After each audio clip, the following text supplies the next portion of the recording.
Alright, I need to share this bad boy. Share it.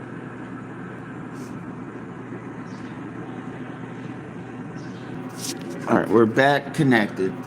Alright, we're back connected. We are connected.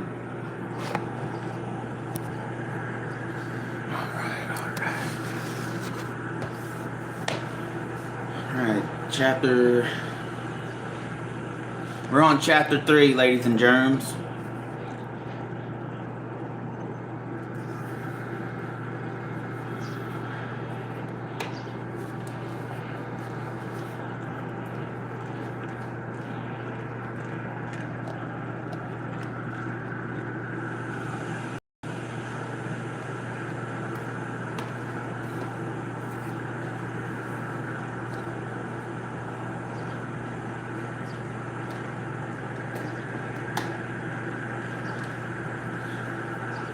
Alright.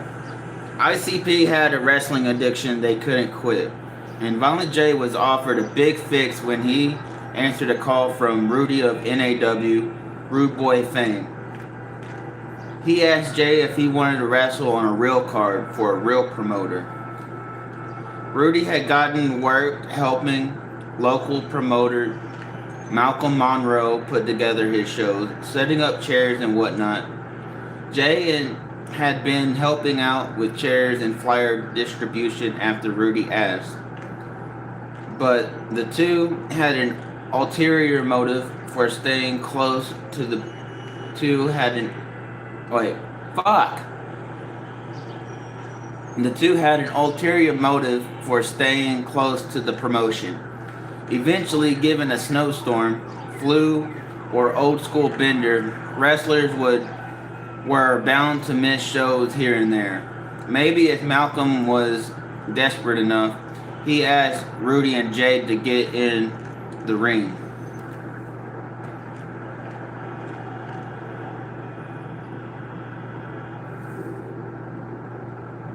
I don't know if this fucking page is all over the place. I don't know which part is what. Oh, okay, got you. Read down from the mid, up to the down, up to down. That was exactly what prompted Rudy's call to Jay.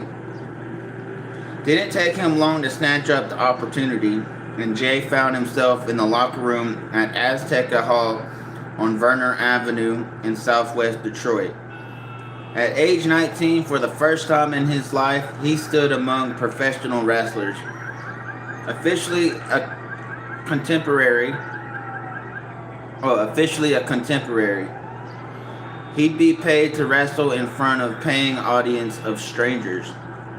He was still focused on music, but this was an opportunity he couldn't turn down. It ignited his desire to perform and was a culmination of all he'd been doing as a kid running NAW. Now he was going pro. Rudy brought the promoter over. Malcolm, this is Joe Bruce. Joe trained with me down in Texas at the Chris Adams Wrestling School. The what? Well, if that's what it took to get booked on a wrestling show, then fuck yeah, Joe had trained with the snooty British heel from WCCW at his Texas school. From that moment on, Jay adopted that story where whenever workers asked where he was trained. Truth was, neither he or Shaggy had 1 minute of actual training. Oh shit, that shit's funny. Got the JCWs. Oh shit. It's TZ. Making your rounds. Look, I feel like I'm you, TZ.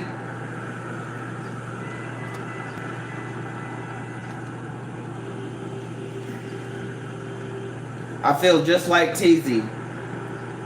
Because she be doing the same thing.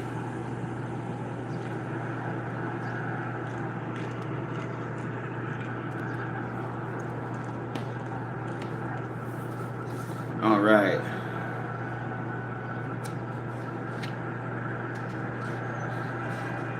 And I'm not copying you. I am inspired by you. I am very inspired by TZ. How flattering is that? I ain't trying to jock what you be doing here, man.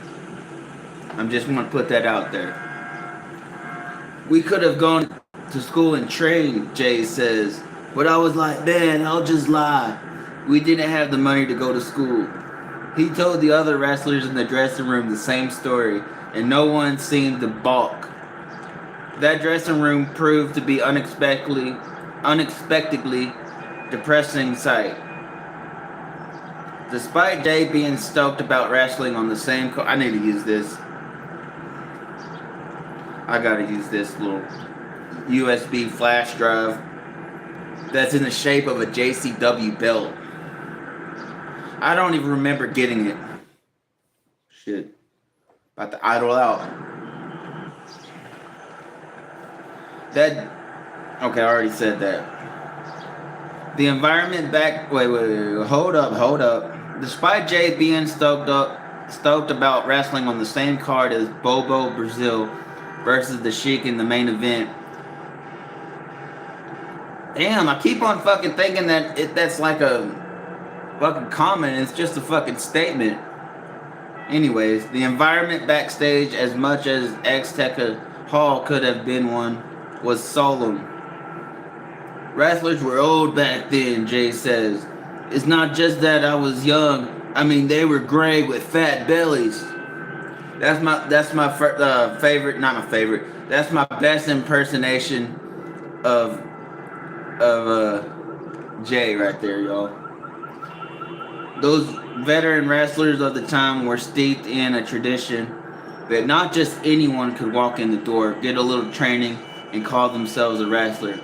They were a handful of young guys in the dressing room that night, and they mostly banded together away from the old-timers. You could have just become a wrestler, Jay says. They didn't allow it. It was like a secret society back then, and they didn't want anybody breaking in, so it was all old fat guys. A handful of younger guys in the locker room stood out, and that's where Rudy and Jay headed. The first one Jay met was named Al Snow, who was in shape and definitely looked like he was destined for a place more elevated than where he stood. Turns out his rise to fame would happen just a few years after that. Another young worker was named Sabu. He stayed away from the younger guys and shadowed the Sheik, his uncle and trainer. He was functional as his de facto assistant, or young boy, as they referred to in the business. So Jay didn't interact with him, but another kid trained by the Sheik in that locker room named RVD proved to be open to befriending the new guys straight out of Gentleman, Chris Adams' camp. After all, they were all trained by legends. Rob and Jay would go on to be friends outside the ring. When Rob moved to Florida, they just moved their hangouts to the phone in the days before texting. Me and Rob used to be good friends, Jay says. I used to talk to that fool for hours. When he moved, we were like little girls talking on the phone. We were close to the same age, RVD. I gotta do my RVD impersonation. Hell yeah, TZ. Thank you for your positivity. I know you're not in here, but I know you probably watch it. We were close to the same age, RVD recalls, and close to the same experience. And we had that hunger, you know? Always wanted to get in the ring when we could and work out. We had that in common. Jay would work as Corporal Daryl Daniels that night, donning his brother's camouflage and facing Irish Mick. Irish Mick something.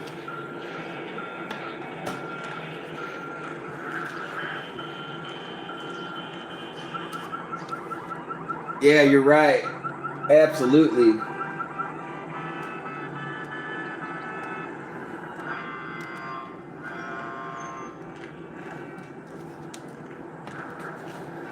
I'm gonna repeat what I just said. Jay would work as Corporal Daniels that night, donning his brother's camouflage and facing Irish Mick. What is it, Mick Foley? We'll have to find out. Oh, Mickey Doyle, who he'd watch on local independent shows around the city. He was a good hand, one of the more athletic guys on the circuit. When Doyle looked across the ring and saw his opponent, he muttered to him quietly, Aren't you the kid that got my autograph a bunch of times?" Jay tried to answer, but Corporal Daniels' mouth was dry as the Desert Storm terrain wind, which he was advertised as having returned from. So they started wrestling. The awkwardness didn't necessarily improve there.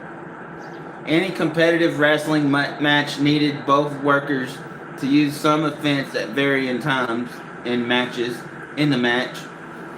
Momentum shifts sparks the crowd, and that's the art of the sport. Manufacturing drama through the swing of athletic advantages between the competitors.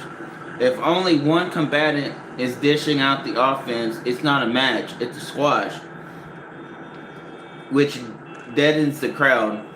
Corporal Daniels, or rather the young man behind the character, was too nervous to beat on Mickey Doyle, who he respected perhaps a touch too much. Gotta take a sip of coffee.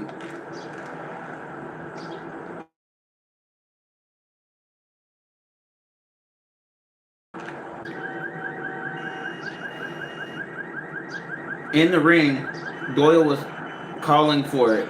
Get something on me, kid. But Jay wouldn't. Doyle tried to physically steer him toward offense by whipping him to the ropes and calling it reverse it. Jay didn't. I just go into the ropes and let him clothesline me, Jay recalls. I was scared to hit him back. Every time Doyle called for Corporal Daniels' comeback, it didn't happen. Finally, the match ended and they met up in the dressing room.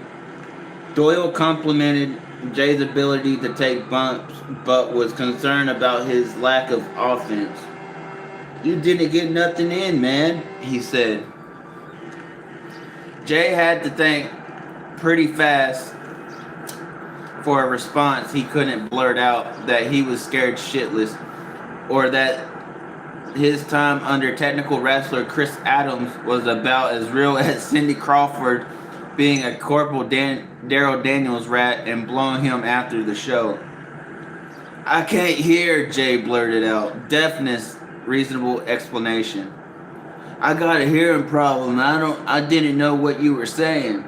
Say what you will about the believability, but Mickey Doyle would see Violent J years later at a wrestling event and ask how his hearing was. Nothing Corporal Daniels did or didn't do in the ring that night would have been as disappointing as the Bobo Brazil versus Sheik match. Jay knew it wasn't going to work from having seen the condition of both men in the dressing room earlier that night. They could barely walk, and the match consisted of Bobo keeping himself upright in the corner while Sheik walked to him, took a punch, bumped, and repeated it for the whole match. Just 20 years before, those two were selling out venues much larger than Azteca Hall and the 100 people inside. Before the night ended, Al Snow approached Jay and asked if he'd like to wrestle on 2 upcoming cards he was promoting in Ohio, which included a 2-ring battle royal. Corporal Daniels may have landed on Malcolm Monroe's show out of desperation, but working full-time on music. RVD recalls identifying Jay's music ability as something that might outshine anything happened in the ring. Joe gave me a copy of Wizard of the Hood, which was one of the originals, and I thought it was so good. I remember saying, dude, you need to pursue this music.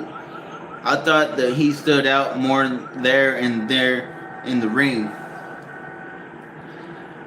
Oh, it's a really good book. It's a badass fucking book.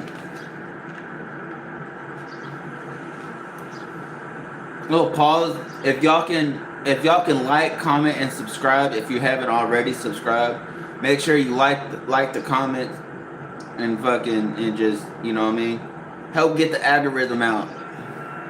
Anyways, oh yeah, I forgot to show y'all the picture. Damn, I'm a little bit too. I'm jumping the gun too quick.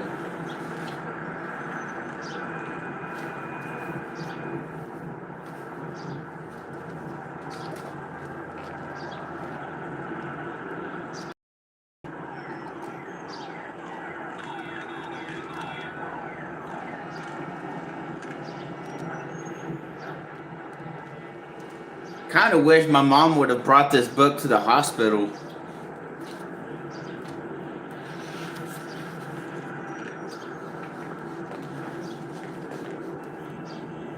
Anyways, oh, I gotta keep myself idle. Jay started hanging with RVD out in Battle Creek and taking local bookings in Michigan and Ohio. He clearly wasn't in it for the money. There wasn't any to be had. Jay was surprised how all the workers he met on the indies were broke, working day jobs, and out of shape. He thought some of the indie guys must have made a living wrestling, but he was wrong.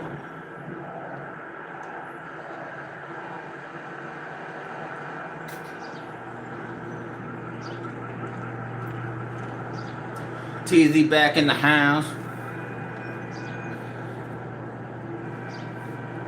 The worst part of the whole experience was the shitty attitude on almost all the wrestlers in the locker rooms. Jay didn't expect to be treated like Steve Austin when he walked in, but it was a little extreme given who the critics were. Yes, I was green, inexperienced, small, and I suck, Jay begins, but I have to wonder who the hell were those guys to fuck with me. This wasn't the WWF or WCW. This was independent wrestling, and all those guys never made it. Shaggy came along to work as Jay's manager because he was still too young to wrestle.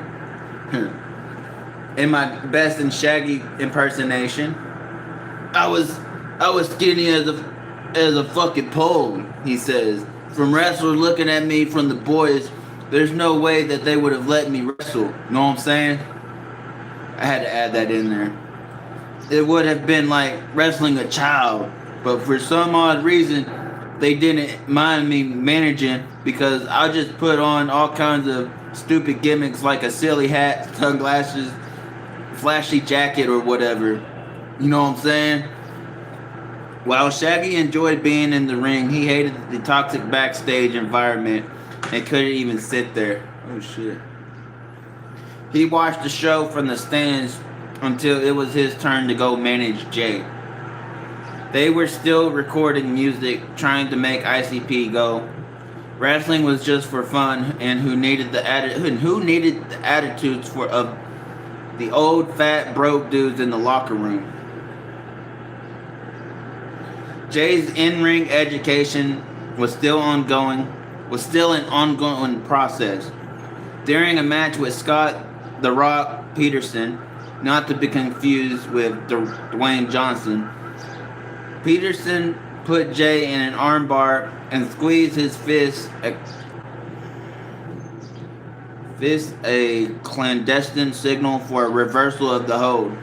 A trained wrestler would have known that, but Jay just sat in the armbar and might have all night long if Peterson hadn't give up waiting for the reversal. Jay didn't know what the Iggy meant, and he wouldn't have known how to reverse it even if he did. And it was off and running from there, Jay says. We were in the recording studio, and even though we were taking bookings and doing wrestling, we weren't watching it on TV. We were just wrestling for fun. And we kept doing it, 92, 93, 94.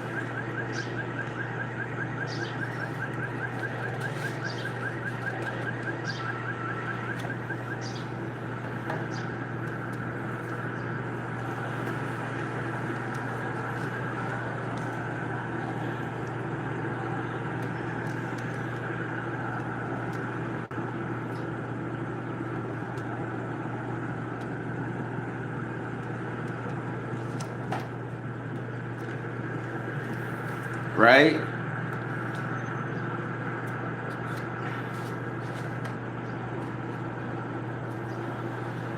Okay. I think this is probably the last page of the chapter. Nope, second to last. Alright, we're almost done with the chapter. How have I been live for only 6 minutes? I know damn well I have not been reading for those 6 minutes. That's gotta be wrong. Anyways, on the music front, the inner city posse sat pondering their weak album sales when Jay thought it was time for a total overhaul. Though not necessarily with their music. They tried earnestly to get it over, going so far as incorporating some of that Detroit gimmick. The fuck? Bro, what was that? I know that was not you. Something just blew up right in front of me. The group had put their friend Don from NAW in some white cloud paint and put him on stage as their hype man. Jay had been having persistent dreams about a clown following him around. He'd pop up in random places in his dream, opening his mouth to speak to Jay, but never actually making a sound. Jay would chase after him, but was always outrun. So it was on his mind when they were considering how to use Don. He was incredibly athletic, though he did frontward handsprings and cartwheels while the others rapped. But all that aside, they were still grinding it out with little traction. One day in a friend's basement, Jay dropped something that had been on his mind for a while. Again with my best impersonation of Jay. Maybe the reason no one is buying Dog Beak is because we're just doing more of that same old gangster rap like everybody else. Man, we ain't from fucking LA. He went on to suggest they tap onto something else more authentic inside them, the wicked shit, as he put it. According to most people, we ain't the shit, we're scrubs. Fucking merciful. Jay was suggesting they drop anything that resembled a front and look inside for whatever made them who they were, no matter how gross or stupid it might be. At least it would be authentic. The first thing to go was the name. Jay brought up the fact that they had ICP on all their promotional stuff and had spent the past few years establishing the name. They could keep the acronym if they could find new words for it to represent. They started throwing everything out there from ice cold pimps to inner city players to insane crazy psychos. Then Jay mentioned the clown from his dreams. The audience always seemed to pop for Don when he did his thing on stage with them. So it was worth exploring that route. Everyone liked our clown guy, right? He told the group. Our shit is going to have tons of our twisted humor mixed in it. Clowns. But we're scrubby ass killer clowns. Let's paint our faces and be the insane clown posse. Clowns who murdered people who deserve to be killed. There are only a handful of industries where that specific eureka moment could result in success. Okay, maybe just one. Good thing they were in it.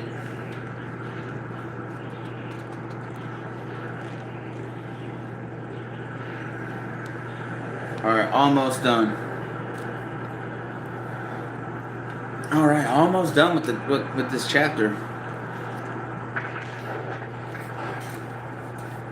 The group began recording their second album, their first under their brand though. They soon to be without founding member, Joey's brother John. Paying the dues was getting to him and he wanted out. The identity rebirth for the band carried over into the ring as well. Jay had grown out his dreads and adopted the Hatchet Man. I forgot to show y'all the picture. Fuck. I just keep on fucking rushing myself.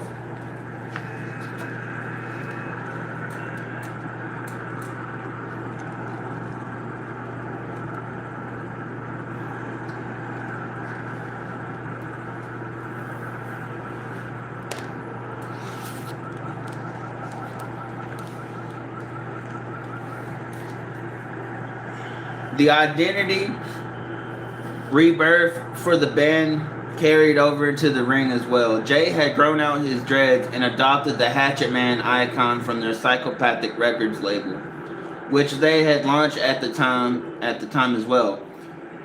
Daryl Daniels was now to be known as Hector Hatchet, and now that Shaggy was of age, he would wrestle again, adopting the persona of the Sewer Dweller. They worked for Malcolm Monroe again, who was still running local shows under the MWCW. I'm not going to say all of that banner. Their shows had grown to attract some name wrestlers no longer working for the majors, like Butch Reed, Two Cold Scorpio, and Terry Funk. During this run, Jay had an inaugural moment for pro wrestlers when he bladed for the first time. Wrestler's blood is legitimate despite the portrayed means of drawing it. At the appointed time in the match, after a blow in the head, the wounded wrestler drops down and nicks their head with the silver concealed razor blade. That night, Hector Hatchet was facing a familiar face, Irish Mickey Doyle. When the veteran approached Jay in the locker room, "Hey, you want to get juiced tonight?" Doyle asked. That meant Jay would be the one to slice his head open and mutilate himself for the barbaric amusement of a small crowd. What a violation of his dignity. "Fuck yeah," Jay shot back. At the right time in the match, after taking a headshot from Doyle, Jay rolled under the ring to slice his forehead as he began the decidedly unsophisticated surgical incision. Doyle grabbed his leg and pulled him out, interrupting the cut and causing Hector to perform a hatchet job on his head. Jay had nicked an artery, causing a crimson geyser.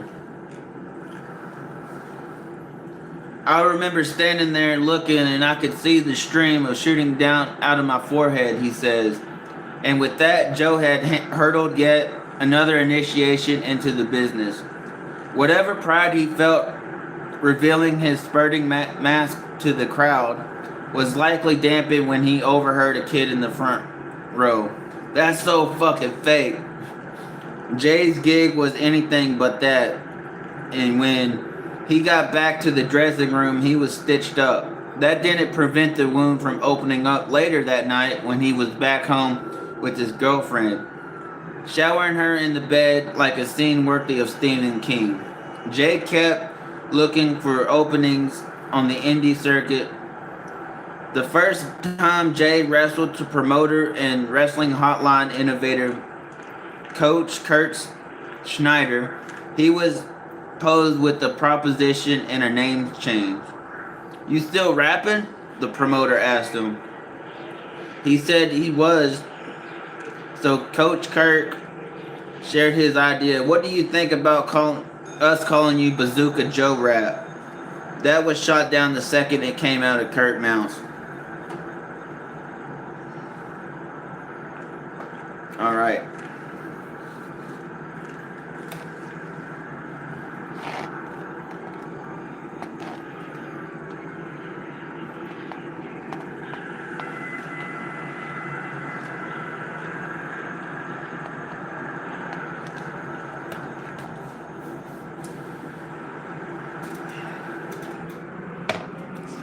All right, we'll go on to chapter 4 tomorrow.